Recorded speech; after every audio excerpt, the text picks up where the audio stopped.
All right, welcome to episode 5. The topic I was gonna discuss in this episode, it was from a video, but I think it'd be better if I showed the video, and that may be later on down the road when I can start clipping in videos on this.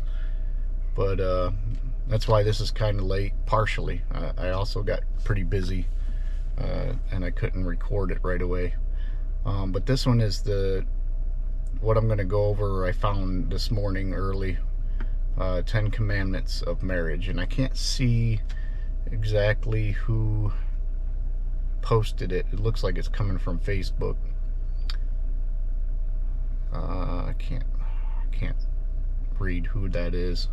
When they got white on white, it makes it kind of difficult. But anyways, the 10 Commandments of Marriage. So thou shalt commit daily. No. Thou shalt communicate daily. I'm sorry. Number 1, thou shalt communicate daily. And it says, never let silence destroy connection. Talk, listen, and understand. And what I kind of want to say to this is when your partner becomes vulnerable, though, don't use what they say in the future. And it's happened to me a lot in marriages and relationships, where those who I was with would use it against me once I become vulnerable. Because what happened to me, and it probably happens to a lot of guys, is that I'll close off. I closed off, and I wouldn't tell them anything after that. So, but you need to be able to be open and communicate on a daily basis with each other. All right, second one, thou shalt forgive quickly. Love grows in mercy, not in keeping score. Marriage isn't a competition, okay? That last little part, keeping score, there's no winner in an argument. You got to figure things out and forgive each other, because none of us are perfect. There's only one man that roamed this earth that was perfect. Third one, thou shalt stay loyal. Be faithful in words, thoughts, and actions. And in today's society, it seems like nobody is faithful. They're always wandering and always, I don't know. We've got a lot of problems in marriages nowadays, and we just need to be fully committed with each other and stop the cheating of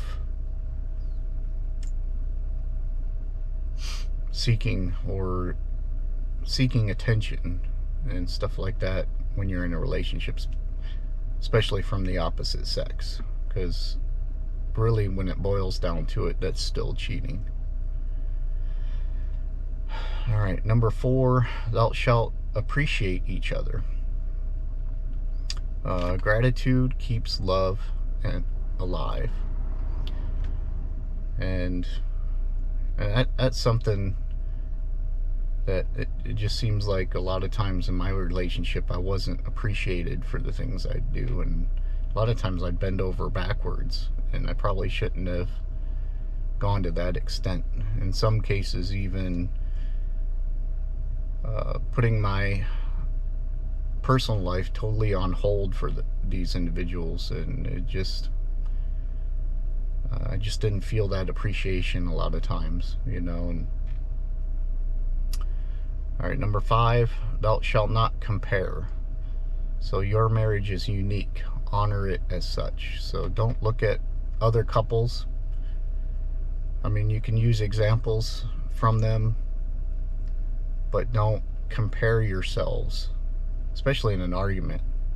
Well, you didn't do this thing like my dad did it, or like this person or this couple over here. Every couple is different, and even that couple that you're trying to compare yourself with, they have issues in their marriage. Marriage is not easy. There's always differences. You just got to work it out. Number 6, thou shalt support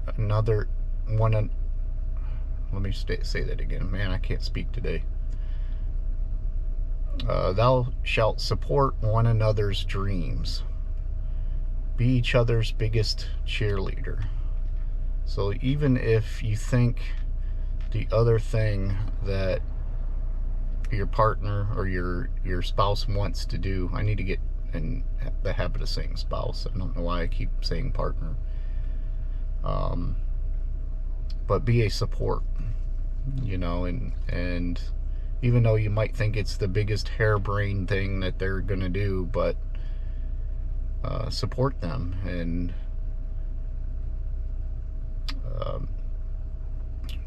like it says, be their biggest cheerleader, you know.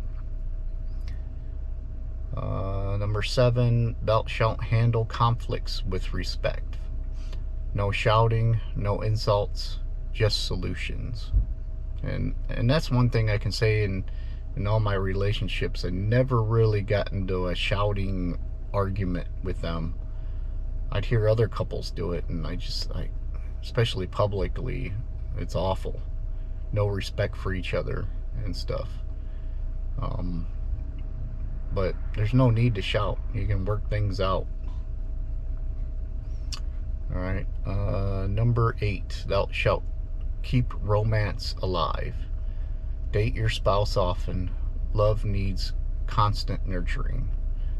And dating is good, but that can't be the only things that you do, you know, and we discussed that in an earlier episode.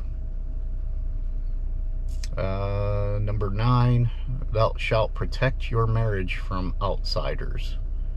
Not everyone should know your private struggles, and we've talked about this before. Like, keep your issues of your own marriage to yourselves. Don't be posting it on social media. Don't be going... I know people need an outlet, you know.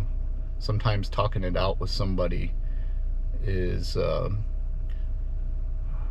helpful, you know, but sometimes you don't get the best advice from other couples, especially if they don't have a God mindset involved in it. And then the last one, number 10, thou shalt pray together. Marriage is built with faith. Stands, I can't read it.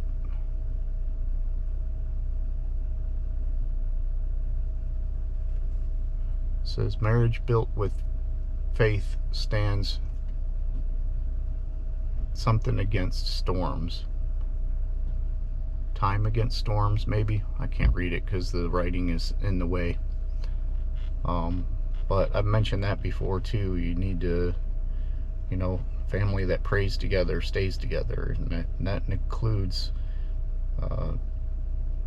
husband and wife prayers together and individual prayers. So but anyways, that concludes this episode, and I hope you guys have a great day. God bless.